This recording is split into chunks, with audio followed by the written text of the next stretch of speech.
பறக்கட்டு ராசா இனி நமக்குன்னு ஒரு காலம் பறக்கட்டு ராசா. ഇപ്പൊ റഹ്മാനും പാടണം. കല്യാണി കളവാണി ചൊല്ലമ്മിണി. പിരിക ഇളക്കണ പാട്ട് പാട്, പിരിക ഇളക്കണ പാട്ട് പാടുന്നത് തത്തമ്മേ. ഓ, അവിടെ ഒരു മ്യൂസിക് ഒക്കെ വരുന്നുണ്ട്. അടി രാമ രാമ അയ്യോ എങ്കിള കാക്ക വേണയ്യാ. ഇവിടെയുള്ള ചില നായർ വീടുകളിലൊക്കെ വള്ളുവനാടൻ ഭാഷ പറഞ്ഞേക്കുമ്പോൾ ഞാൻ ചോദിക്കാം, നിങ്ങൾക്ക് വള്ളുവനാടൻ ഭാഷ വന്ന് അത് ഇവിടുന്ന് വന്ന് ഓന് ഓള് ഒരു ചമ്മന്തി എന്നൊക്കെയല്ലേ നമ്മളെ ഭാഷ. അപ്പം പാവേ കീര പൊരികെ ബഡ്കര ബന്തൊടുകെ.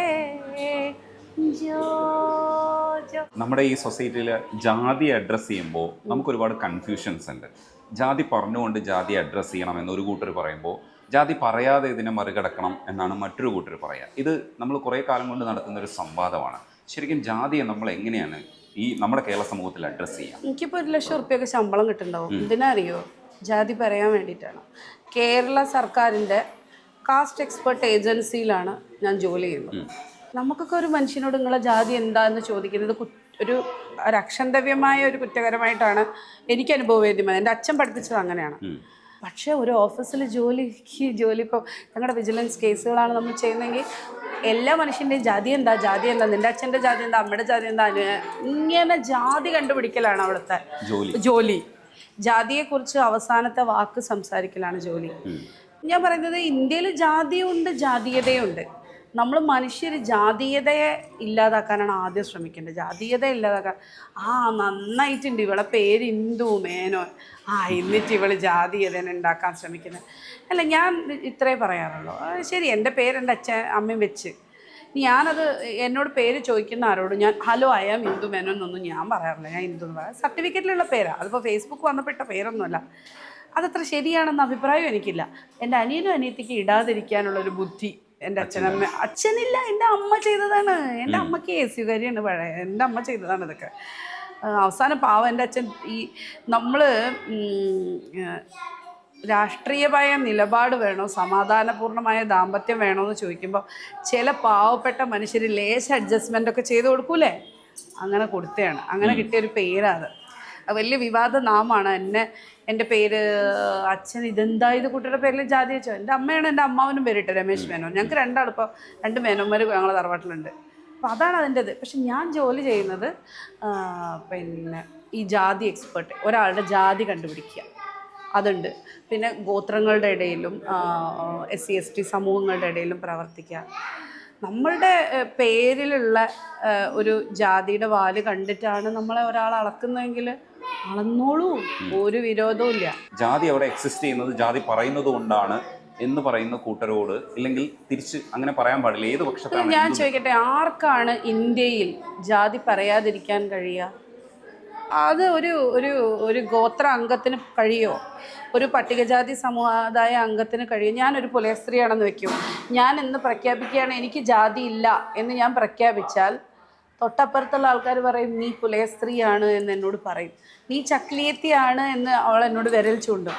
ഒരു ദളിതനായ മനുഷ്യനോ ഒരു ശ്രേണിയിൽ താഴെ ഇരിക്കുന്ന സമുദായത്തിലുള്ളൊരു മനുഷ്യനോ അവൻ്റെ ജാതി ഇല്ല എന്ന് അത് അവൻ തീരുമാനിക്കുന്നതല്ല, സമൂഹം കൊണ്ടുവന്ന് അവൻ്റെ തലയിൽ വെക്കുന്ന. ഇവിടെയുള്ള നായർക്കോ അല്ലെങ്കിൽ ബ്രാഹ്മണനോ സാധിക്കുമായിരിക്കും എന്ത്, എനിക്ക് ജാതി ഇല്ല എന്ന് പറയാം. അതിന് സമൂഹം അംഗീകരിക്കും. അപ്പം ജാതി ഇല്ല എന്ന് നമ്മൾ പറയുമ്പോൾ, ജാതി ഇല്ല എന്ന് പറയുന്നവൻ ബ്രാഹ്മണന് സമാനനാണെങ്കിൽ മാത്രമേ അവൻ്റെ ജാതി ഇല്ലായ്മയെ കണക്കിലാക്കാൻ കണക്കിലെടുക്കൂ ഈ സമൂഹം.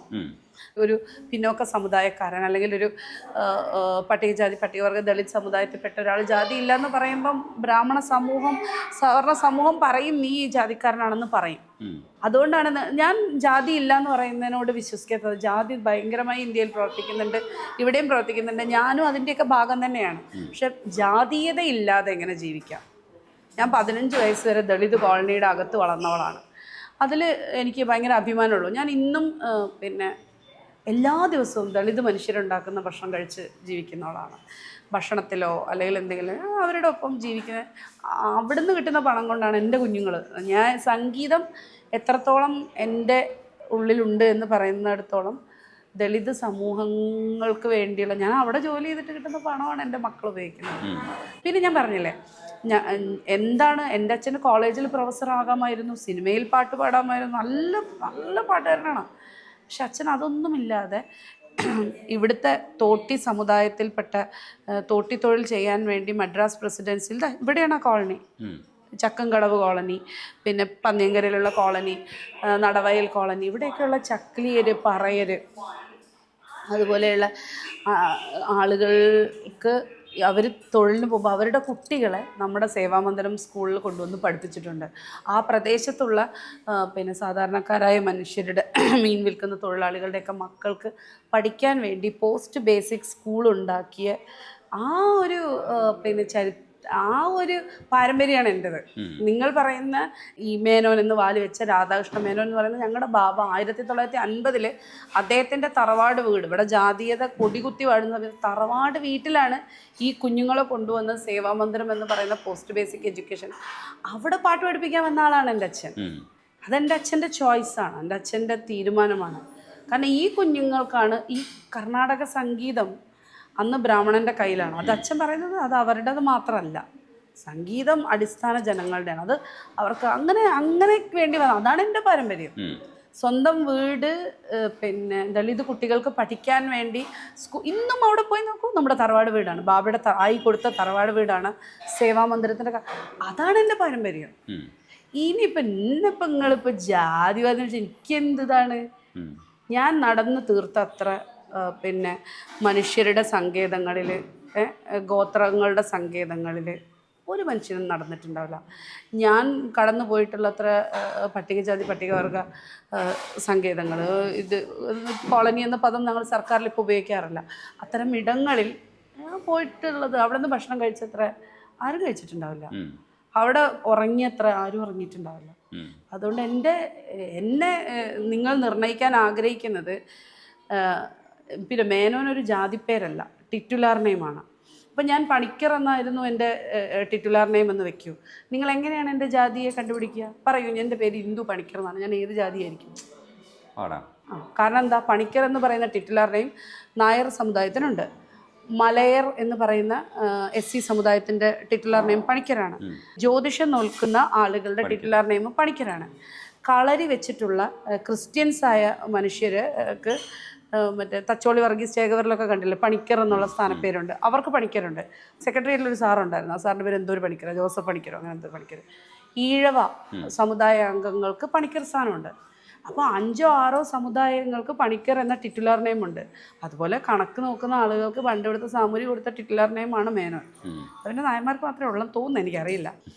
അല്ല, ഞാൻ അതിനെ ന്യായീകരിക്കുന്നില്ല, ഒട്ടും ന്യായീകരിക്കത്തക്ക സംഗതിയുമല്ല. എൻ്റെ കഥ എൻ്റെ ആണുങ്ങളുടെയിലും ശരിക്കും എഴുതിയിട്ടുള്ള പുരുഷന്മാരെന്ന് പറയുന്നത് പ്രണയത്തിൽ വരുന്ന പുരുഷന്മാരായിരുന്നില്ല. ഞാൻ കുറച്ച് പ്രേമമുള്ളതൊക്കെ എഴുതിയിട്ടുണ്ട്. പക്ഷെ ഇന്ദു അതിനകത്ത് ആമുഖമായിട്ട് എഴുതിയിരിക്കുന്നത് ഞാൻ എൻ്റെ ഒരു തുറന്നെഴുത്ത് നടത്തിയിട്ടില്ല എന്നാണ്. എനിക്കിപ്പോഴും ഞാൻ ഒരു കോളേജ് ഡേയ്സ് ഒക്കെ വരെയുള്ളതൊക്കെ അതിൽ എഴുതിയിട്ടുണ്ട്. മറ്റു കാര്യങ്ങളൊക്കെ ജസ്റ്റ് വന്നു പോവാന്നല്ലാതെ ഒന്നും എഴുതിയിട്ടില്ല. എനിക്കൊരാളോട് പ്രേമുണ്ട്, അയാളെ എഴുതിയാലോ എന്ന് ആഗ്രഹിക്കുന്നുണ്ട്. അത് നമ്മൾ കാത്തിരിക്കും. ഞാനല്ലേ വെറുതെ എഴുതുമ്പില്ലേ, ഇവളിപ്പം എവിടെയോ ഒന്ന് റൊമാൻറ്റിക്കായി പാരീസ് നഗരത്തിലൂടെ നടന്നു പോകുന്ന തണുപ്പ്, ഞാനേതോ അണ്ടിയൊക്കെ ചുട്ടു തല്ലിയിട്ടാണ് എഴുതുന്നത്.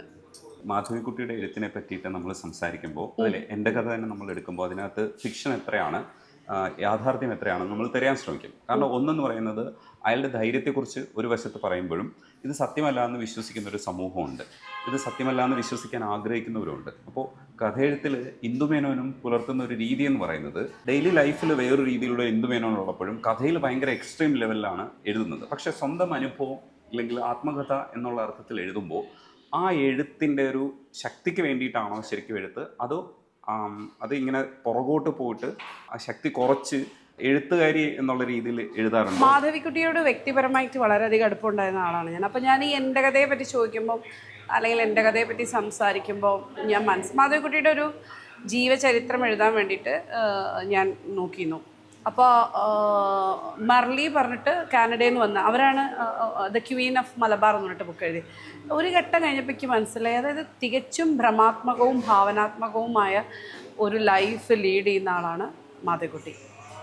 അവർ സത്യം എന്ന് പറയുന്നത് സത്യമേ ആയിരിക്കില്ല. എന്നാൽ അവർ പലപ്പോഴും നുണയാണെന്നും ഭാവനയാണെന്നും പറഞ്ഞ് എഴുതിയിട്ടുള്ള എല്ലാ കാര്യങ്ങളും ചിലപ്പോൾ സത്യവുമാവും. വായനക്കാരനെ തൻ്റെ മാന്ത്രിക സ്പെല്ലിൽ ഇങ്ങനെ നിർത്തിയിട്ട് എന്ത് സത്യം എന്ത് മിഥ്യ എന്നറിയാത്ത ഒരവസ്ഥയിലാക്കിയിട്ടുള്ള എഴുത്തുകാരിയാണ് മാധവിക്കുട്ടി. ഞാൻ എപ്പോഴും പറയുന്ന വേറൊരു കാര്യമുണ്ട്, നിങ്ങളെന്താ മാധവിക്കുട്ടീനെ അനുകരിക്കണം? ഒരിക്കലുമല്ല. എഴുത്തിൻ്റെ കാര്യത്തിൽ ഒരു തരത്തിലുള്ള അനുകരണവും ഇല്ല. രണ്ട് വ്യത്യസ്തമായ രീതികളിലുള്ള ഒരു സംഗതിയാണ്. പിന്നെ ഞാൻ കൂടുതൽ പൊളിറ്റിക്കലി ലെഫ്റ്റാണ്. മാധവിക്കുട്ടിയുടെ ഇപ്പോൾ പൊക്രാനിൽ അണുബോംബ് പൊട്ടിച്ചപ്പോൾ പായസം വിളമ്പിയ ഞാനങ്ങനെ ചെയ്യില്ല. ഞാൻ യുദ്ധത്തിനോ ബോംബിനൊന്നും അനുകൂലമായിട്ടുള്ള മനുഷ്യനല്ല. അതുപോട്ടെ. അപ്പോൾ മാധവിക്കുട്ടി എന്ന് പറയുന്ന മാന്ത്രിക വിരലുകളുള്ള എഴുത്തുകാരി, അവർ സത്യമേത് മിഥ്യ ഏത് എത്ര ശതമാനമുണ്ട് എന്നൊന്നും പറഞ്ഞില്ല. പക്ഷെ ഞാൻ എഴുതിയൊരു സാധനത്തിൽ എനിക്ക് പറയാവുന്നത് അതിൽ 110% സത്യങ്ങൾ, കഥകളാണ്. നമ്മുടെ ചുറ്റുമുള്ള മനുഷ്യരെ, അതിൽ ഓരോ മനുഷ്യരെയും എനിക്ക് കാണിച്ചു തരാൻ പറ്റും. ഇതാള് ഇപ്പം ഇന്നലെ പിന്നെ ഏതൊരു ആലപ്പി അഷറഫ് ഓർ സംതിങ് അങ്ങനെയുള്ള ഒരാളുടെ ഒരു ഓൺലൈനിലൊരു വാർത്ത വന്നു. ആ സംവിധായകൻ്റെ ഭാര്യയെ, ഒരു ഡബ്ബിങ് ആർട്ടിസ്റ്റിൻ്റെ ഭാര്യയെ കൊന്നുകുഴിച്ച് മൂടി എന്ന് പറഞ്ഞിട്ട് ആ കഥ എൻ്റെ ഇതിലുണ്ട്. പക്ഷെ അവരാണ് എന്ന് മനസ്സിലാവുന്ന രീതിയിലായിരുന്നിരിക്കണമെന്നില്ല. പക്ഷെ എനിക്ക് വേറൊരു രീതിയിൽ വളരെ പ്രിയപ്പെട്ട ഒരു സ്ത്രീയായിരുന്നു. പലപ്പോഴും ഞാൻ എഴുതി വന്ന് കഴിയുമ്പോൾ അവസാനമാകുമ്പോൾ എഡിറ്റർ വിളിച്ചിട്ട് ചോദിക്കും, ഓ ഇയാളുടെ പേര് ദീപ എന്നാണല്ലേ. അപ്പം ഞാൻ ചോദിച്ചാൽ എങ്ങനെ മനസ്സിലായി? അല്ല ലാസ്റ്റ് എഴുതിയപ്പം ഗീത ചേച്ചി മാറി ദീപ ചേച്ചി ആയിട്ടുണ്ട്. പല കഥകളിലും പല സാധനങ്ങളിലും അവസാനമാവുമ്പോൾ ഞാൻ മറന്നുപോകും. അയ്യോ അവരുടെ പേര് ഞാനത്. ഇപ്പം നിങ്ങൾ എന്നോട് വന്നിട്ട് ചോദിക്കുകയാണ് മറ്റാൾ എന്താ ചോദിച്ചാൽ എനിക്കറിയില്ല. ആ പേരെന്താ വെച്ചതെന്ന് എനിക്കിപ്പോഴും ഓർമ്മയില്ല. പക്ഷെ റിയൽ കഥ, റിയൽ ആൾ, റിയൽ പേരെൻ്റെ മനസ്സിലുണ്ടാവും. അതിനകത്ത് ഞാൻ പറഞ്ഞില്ലേ, മറ്റു മനുഷ്യരെ വിഷമിപ്പിക്കുന്ന രീതിയിൽ എന്നോട് കാണിച്ചതിനെ തിരികെ കാണിക്കുക, അതൊന്നും ഇപ്പം എൻ്റെ ലൈഫിലില്ല. അതൊക്കെ കഴിഞ്ഞു. മനുഷ്യരോടൊന്നും സ്പർദ്ധ വയ്ക്കാൻ കഴിയുന്നില്ല. ജീവിതത്തിൻ്റെ അടുത്ത പകുതിയിലേക്ക് പോവുകയാണ്. ഞാൻ 100 വയസ്സ് വരെ ജീവിക്കും. അതുകൊണ്ടാണ് ഞാൻ ഇത്രയും ഉറപ്പായിട്ട് പറയുന്നത്. ഇപ്പം ഞാൻ 44-ലെത്തി. എന്നാലും 50 പകുതി 100 വയസ്സ് വരെയാണ് ഞാൻ ജീവിക്കുന്നത്. അല്ല ഞാൻ പറഞ്ഞല്ലോ. അപ്പോൾ ഞാൻ വിചാരിക്കുക കഴിഞ്ഞു. നമുക്കൊരു ജീവിതത്തിൻ്റെ പാകതയും പക്വതയും ഈ ഹോർമോണിൻ്റെ പ്രാന്തുകളൊക്കെ കുറേ അടങ്ങി ഒരു പക്വത നമുക്ക് സിദ്ധിച്ചു കഴിഞ്ഞു. അപ്പം അതുകൊണ്ട് തന്നെ മറ്റു മനുഷ്യർക്ക് മുറിവ് പറ്റിച്ചുകൊണ്ട്, മറ്റു മനുഷ്യരുടെ പേരുകൾ വെളിപ്പെടുത്തിക്കൊണ്ട്, അതിലെ വിവാദങ്ങളെ ഉണ്ടാക്കിക്കൊണ്ട് ഉൽപ്പാദിപ്പിച്ചുകൊണ്ട് എനിക്ക് ഒരു വർക്ക് ഓഫ് ആർട്ടും ചെയ്യണ്ട, എനിക്കൊരു ആത്മകഥയും എഴുതണ്ട, എനിക്ക് ഒരാളെക്കുറിച്ചും പറയേണ്ടതില്ല. ഞാൻ പലതും അതുകൊണ്ട് ഹൈഡ് ചെയ്താണ് എഴുതിയത്. പക്ഷെ എഴുതിയ എല്ലാ സംഭവങ്ങളും സത്യങ്ങളാണ്. അപ്പോൾ അതിനകത്ത് എഴുതിയിട്ടുണ്ട് 10ാം ക്ലാസ്സിൽ കൂടെ പഠിക്കുന്ന പെൺകുട്ടിക്ക് 10ാം ക്ലാസ്സിൽ പഠിക്കുമ്പോൾ തന്നെ കല്യാണമാവുകയും അയാളുടെ ആദ്യ ദിവസം തന്നെ ആ മനുഷ്യൻ അയാളെ റേപ്പ് ചെയ്യുകയാണ് ചെയ്തത്. അത് മാരിറ്റൽ റേപ്പ് ആണെന്ന് വേണമെങ്കിൽ നമുക്കിപ്പോൾ ഞാൻ കാറിൽ വരുന്ന സമയത്ത് ഓള് വിളിച്ചിന്. അതേപോലെ തന്നെ കിടന്നുറങ്ങുമ്പോൾ നീണ്ടുവന്ന കൈ അച്ഛൻ്റേതാണ് ആ പെൺകുട്ടിയുടെ അനുഭവം എഴുതിയിട്ടുണ്ടായിരുന്നു. അപ്പോൾ ഇതൊക്കെ നേരിൽ അനുഭവിക്കുമ്പോൾ നമ്മുടെ ഉള്ളിൽ പലപ്പോഴും നീറും. പക്ഷേ ഈ സൊസൈറ്റിയിൽ ഇതൊക്കെ നടക്കുമ്പോഴും നമ്മൾ കുറേ സ്യൂഡോ ആയിട്ടുള്ള സദാചാരങ്ങളെക്കുറിച്ച് പറയാറുണ്ട്. സത്യത്തിൽ ഈ ചൈൽഡ് അബ്യൂസിൻ്റെ ഒരു ഏരിയയിലും കൂടെ പോയിട്ടുള്ള ഒരാളെന്നുള്ള രീതിയിൽ ചോദിക്കുക, ഏറ്റവും അടുത്ത് നിൽക്കുന്ന സർക്കിളിൽ നിൽക്കുന്നവരല്ലേ ശരിക്കും കുട്ടികളെ ഉപദ്രവിക്കാൻ സാധ്യതയുള്ളൂ? ഞാൻ പറയില്ല, ഇതൊക്കെ ഞാൻ പറഞ്ഞെങ്കിലും പെൺകുട്ടികളെ ആരെങ്കിലും ഉപദ്രവിച്ചു, സ്ത്രീകളെ ആരെങ്കിലും ഉപദ്രവിച്ചു വെച്ചാൽ എനിക്ക് ഭയങ്കര വൈരമാണ്. അതെനിക്കൊരു വൈരം ഉണ്ടാക്കുന്നുണ്ട് കേട്ടോ. അവരോട് ഞാൻ ഇന്ന് വരെ ക്ഷമിച്ചിട്ടില്ല, ക്ഷമിക്കാൻ തയ്യാറുമല്ല. ഇപ്പം സാഹിത്യത്തിലാണെങ്കിലും സാഹിത്യത്തെ ഉപയോഗിച്ച് എഴുതുകയും ഇതാക്കുകയും ചെയ്യുന്നവരെ എൻ്റെ ചുറ്റുവട്ടത്ത് അങ്ങനെ കണ്ട ഞാൻ തൊലയ്ക്കും, അതിൽ ഒരു സംശയമില്ല. അതിനകത്ത് എനിക്ക് 0 ടോളറൻസ് പോളിസിയാണുള്ളത്. പിന്നെ കുട്ടികളെ ഉപയോഗിക്കുക, പ്രത്യേകിച്ച് കുട്ടികളുടെ എനിക്ക് പറയാൻ പറ്റില്ല. അത് അത്രയും കുട്ടികളിനെ അതിനെക്കുറിച്ച് എനിക്ക് ആലോചിക്കാൻ പോലും കഴിയില്ല. അങ്ങനത്തെ കുറേ ട്രൊമാറ്റിക് ആയിട്ടുള്ള കഥകൾ നമ്മൾ കേൾക്കുന്നു. അതിനൊക്കെ നമ്മൾ ഒരുപാട് ഹെൽപ്പ്. ഇവിടെ ഒരു നേപ്പാളി ബാലികയോട് കാണിച്ചൊക്കെ എനിക്ക് എന്താ പറയുക, അതിനോട് 0 ടോളറൻസ് പോളിസിയാണ്. അതിലെനിക്കൊരു വൈരമാണ്. ആളുകൾ എന്നോട് എൻ്റെ ഒരു സുഹൃത്ത് പറഞ്ഞു, നിങ്ങളുടെ ഫേസ്ബുക്ക് നിറയെ നെഗറ്റീവാണ്. ഞാൻ പറഞ്ഞു, ഏതെങ്കിലും പുരുഷന്മാരൊരു കുട്ടിയെ ഉപദ്രവിച്ചിട്ട് ആ കുട്ടിക്ക് സപ്പോർട്ട് പറയുന്നതാണ് നിങ്ങൾക്ക് നെഗറ്റീവായിട്ട് തോന്നുന്നത്? ആണ്, നെഗറ്റീവാണ്, അങ്ങനെ വിചാരിച്ചോ, എനിക്കൊരു കുഴപ്പമില്ല. അത്തരം ആളുകളെ നമ്മൾ നിയമത്തിൻ്റെ മുന്നിൽ കൊണ്ടുവരാനുള്ള ഞങ്ങളുടെ ഗ്രൂപ്പ് അഗൈൻസ്റ്റ് സെക്ഷൽ വയലൻസ് ആണെങ്കിലും കൺസെൻറ്റഡ് ആയ കാര്യങ്ങളൊന്നും നമ്മളെ വിഷയമല്ല. അങ്ങനത്തെ ഒരു സദാചാരമേ ഇല്ല. പക്ഷെ അവിടെയും നമ്മൾ ചർച്ച ചെയ്യേണ്ട ഒരു വിഷയമുണ്ട്. ഈ കൺസെന്റ് എന്ന് പറയുന്നതിനെ കുറിച്ച് നമ്മൾ പലതരത്തിൽ ഡിസ്കസ് ചെയ്തിട്ടുള്ളപ്പോഴും മയക്കുമരുന്ന് കൊടുത്തും മദ്യം കൊടുത്തും അയാൾക്ക് ശരിയായ ബോധമില്ലാത്തപ്പോഴും അയാൾ കൊടുക്കുന്ന കൺസെന്റ് അല്ല. പലതരത്തിലുള്ള വൾണറബിളായ മനുഷ്യർ, പ്രത്യേക സ്ഥലത്തൊരു പ്രത്യേക രീതിയിൽ പ്രത്യേക ഇടത്തിൽ ഒറ്റപ്പെട്ടു പോകുന്ന മനുഷ്യരെ പ്രലോഭിപ്പിച്ച് നടത്തുന്നത് കൺസെൻ്റ് അല്ല. ഇപ്പം അടുത്ത് ഒരു യൂട്യൂബിൽ ഇൻസ്റ്റയിലൊക്കെ റീലിടുന്ന ഒരു രാഷ്ട്രീയക്കാരൻ, അയാളെ പാർട്ടിയൊക്കെ പുറത്താക്കിയപ്പോൾ അയാൾ ഫെസ്റ്റിവലുകളിലൊക്കെ 4-5 സെഷനുകളിലൊക്കെ വരുന്നുണ്ടായിരുന്നു. അയാളുടെ ഇതെങ്ങനെയാണെന്ന് വെച്ചാൽ പ്രേമവിവാഹം ചെയ്യുകയും 1-2 വർഷത്തിനകം ഒരു കുട്ടിയൊക്കെ ആയി വിവാഹമോചനം തേടുകയും ചെയ്യുന്ന തരത്തിലുള്ള സ്ത്രീകളില്ലേ, ആ സ്വന്തം വീട്ടിലേക്കിട്ട് പോകാനും വയ്യ, ഭർത്താവിനിട്ട് കളയാനും വയ്യ എന്നുള്ള അത്തരം സ്ത്രീകളുടെ സപ്പോർട്ട് അതിന് വരികയും അവരെ ഉപയോഗിക്കുകയും ചെയ്യാം. അതെന്ത് തരം കൺസെൻ്റാണ്?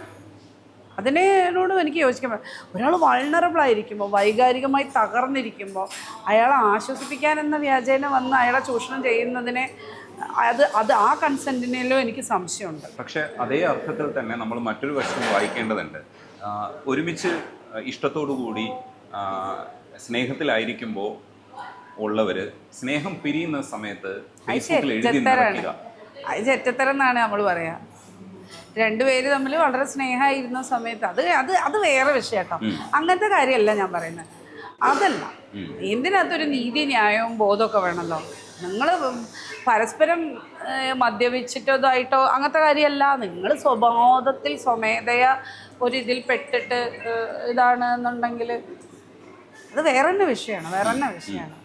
അല്ല അതിൽ ഇല്ല, ഞാൻ പെട്ടിട്ടുണ്ട്. ഞാൻ ഒരാളെ പറ്റി പറഞ്ഞില്ലേ, ഇതേപോലെ പറഞ്ഞിട്ട് ഞാൻ വിശ്വസിച്ചു, അവരിനെ ഉപദ്രവിച്ചാണ് വിചാരിച്ച് ഞാൻ ഗ്രൂപ്പിൽ പോയി കംപ്ലയിൻറ്റ് ചെയ്തു. ഗ്രൂപ്പുകാർ അതിൻ്റെ പ്രൊസീജിയറൊക്കെ തുടങ്ങി. അത് കഴിഞ്ഞ് മറ്റാളോട് സംസാരിച്ചപ്പോഴാണ് അതിൻ്റെ ഫുള്ള് ഡോക്യുമെന്റ്സ് ഫുള്ള് സാധനം തരുന്നത്. അതീ പറഞ്ഞ പോലെയായിരുന്നു. അതിനെ നമ്മൾ സമർത്ഥമായിട്ട് വേർതിരിക്കാൻ പഠിക്കേണ്ടതുണ്ട് കുറച്ചുകൂടെ. എന്ത് കേസ് വന്നാലും ഇപ്പം ഈ ഗ്രൂപ്പ് അഗൈൻസ്റ്റ് സെക്ഷൽ വയലൻസ് ചെയ്യുന്ന ഒരു രീതി എന്താണെന്ന് വെച്ചാൽ അവർ പരാതി കൊടുക്കണമെന്നില്ല. പക്ഷേ ഇത് സംഭവിച്ചു എന്നുള്ളത് നമുക്ക് എങ്ങനെയും പറഞ്ഞാൽ അത് മനസ്സിലാവും. തെളിവുകൾ അത് ബോധ്യമാക്കി കഴിഞ്ഞാൽ ആണ് അവരതിനകത്ത് ഇടപെടുന്നത്. പരാതി കൊടുക്കണം. അപ്പോൾ വളരെ പ്രമുഖനായ ഒരു യുവ നേതാവ്, എൻ്റെ തന്നെ രാഷ്ട്രീയ വിശ്വാസത്തിലുള്ള ഒരാൾ ഒരു 5 പെൺകുട്ടികളെ ഉപദ്രവിച്ച ഒരു കവിയുടെ കവിത കാർണിവലിന് പോകുന്നു എന്ന് ബോർഡ് ഇത് കണ്ടപ്പോൾ അയാളായിട്ട് എനിക്കൊരു സൗഹൃദമുണ്ട്. ഞാൻ അദ്ദേഹത്തെ വിളിച്ച് പറഞ്ഞു. അപ്പോൾ അദ്ദേഹം പറഞ്ഞത്, എനിക്ക് ഇയാളെ നന്നായി അറിയാം, അങ്ങനെ ഉണ്ടായിരുന്നുവെങ്കിൽ ആ പെൺകുട്ടികൾ എന്തുകൊണ്ടാണ് പരാതി കൊടുക്കാതിരുന്നത്? ബസ്സിൽ നിന്നൊക്കെ തോണ്ടുന്ന, അങ്ങനെയാണെങ്കിൽ ബസ്സിൽ നിന്ന് തോണ്ടുന്ന പോലീസുകാർക്ക് ഇത് തന്നെ സമയം ഉണ്ടാവുള്ളല്ലോ. ബസ്സിൽ നിന്നൊക്കെ തോണ്ടുന്നവനെ ചിലപ്പോൾ നമ്മൾ പരാതി കൊടുത്തിട്ടില്ല എന്ന് വരും. പക്ഷെ ഇവൻ അങ്ങനെയല്ല, അവൻ വളരെ മോശമല്ല. അപ്പം ഞാൻ മനസ്സിലാക്കുന്നത് പരാതി കൊടുത്താൽ മാത്രം കുറ്റവാളിയാണ് എന്ന് അങ്ങനത്തെ ഒരു നയം സ്വീകരിക്കുന്ന ആൾക്കാരുണ്ട്. ചില ആളുകൾ കുറ്റവാളികളാണ് എന്ന് സ്ത്രീ പറഞ്ഞാൽ കുറ്റവാളിയാണ്. അതാണ് സ്ത്രീ നിയമം. കാരണം ഇല്ല എന്ന് തെളിയിക്കേണ്ടത് മറ്റവനില്ല എന്ന് കൃത്യമായി തെളിയിച്ച് തരികയാണെന്നുണ്ടെങ്കിൽ കുഴപ്പമില്ല. ഹിന്ദുവിന് അത്യാവശ്യം ഭാഷകളൊക്കെ വഴങ്ങുന്ന ഒരു തലച്ചോറുണ്ട്. തമിഴ് സംസാരിക്കും, ഹിന്ദി ഇംഗ്ലീഷും ഒക്കെ അത്യാവശ്യം അറിയാം. പിന്നെ ഗോത്രഭാഷകളൊക്കെ അത്യാവശ്യം വശത്താക്കി വെച്ചിട്ടുണ്ട്. ഗോത്രഭാഷ എനിക്ക് അങ്ങനെ നന്നായിട്ട് സംസാരിക്കാൻ പറ്റില്ല. സംസാരിക്കുമായിരുന്നു 10 കൊല്ലം മുമ്പ് അവരുടെ കൂടെ PhD ചെയ്യാൻ വേണ്ടി 2-3 വർഷം തന്നെ അവിടെ തന്നെ ആയതുകൊണ്ടൊക്കെ. പക്ഷെ അവർ പറയുന്നൊക്കെ എനിക്ക് മനസ്സിലാവും.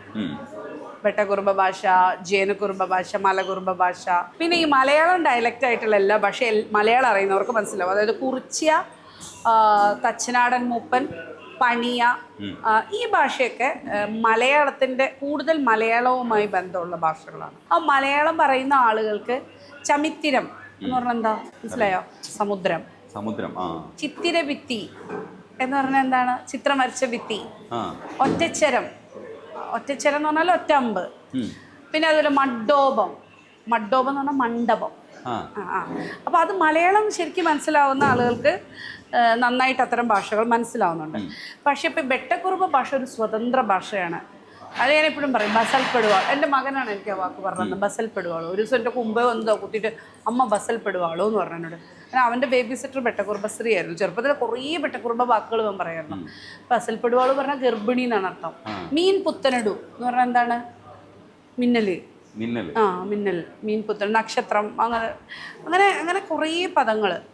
പിന്നെ നമ്മുടെ സാംസ്കാരിക ലോകത്ത് ഇല്ലാത്ത അനവധി പദങ്ങൾ.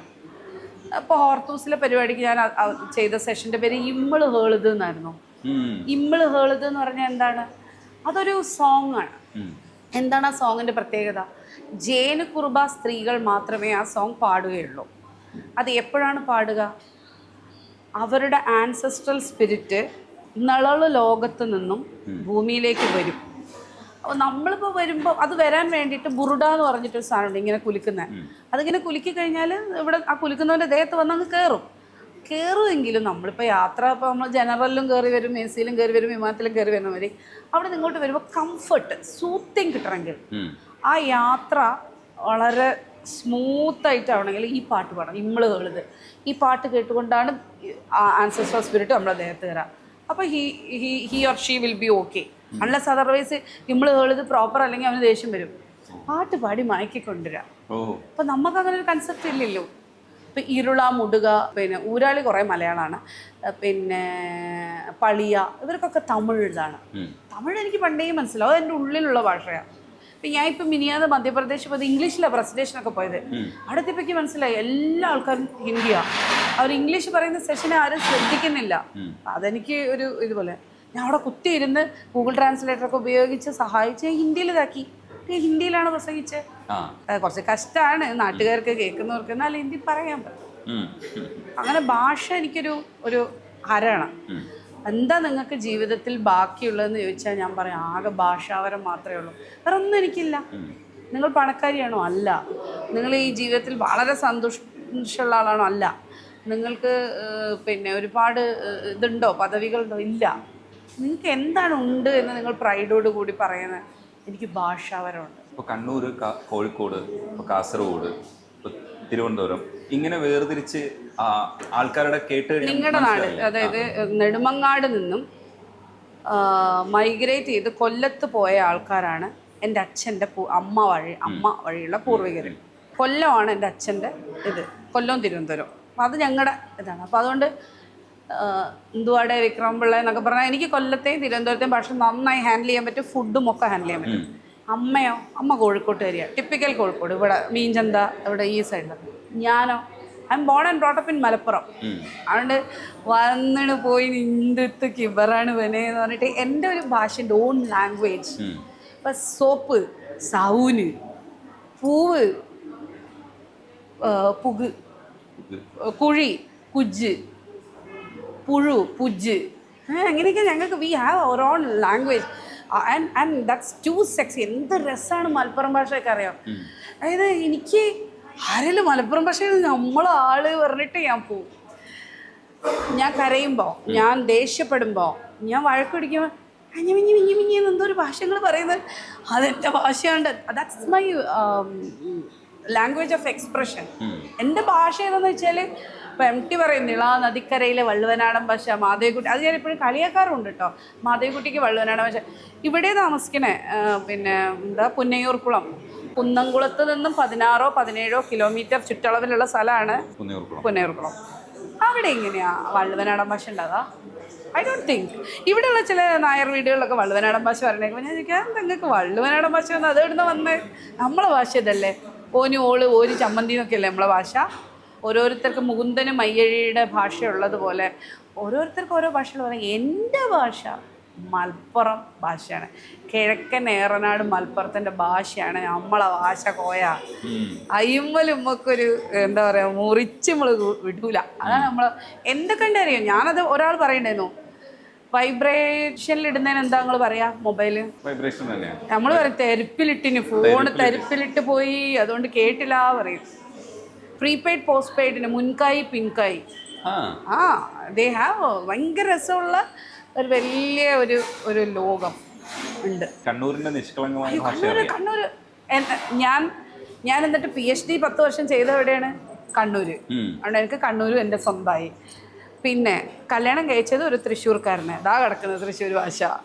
എൻ്റെ അമ്മായിയമ്മ ആണെങ്കിൽ ആലപ്പുഴ അർത്തുങ്കൽ. അതാ കിടക്കുന്ന അടുത്ത ഭാഷയായിട്ടുള്ള ഇടപാട്. പിന്നെ കേരളം മുഴുവൻ എല്ലാ കാടുകളും എല്ലാ മേടുകളും നമ്മുടെ ഭാഷയാണ്. അതുപോലെ അച്ഛൻ്റെ സംഗീതം കിടക്കുന്നുണ്ട്, പാട്ടാണ് ആദ്യം പഠിക്കുക. ഉം.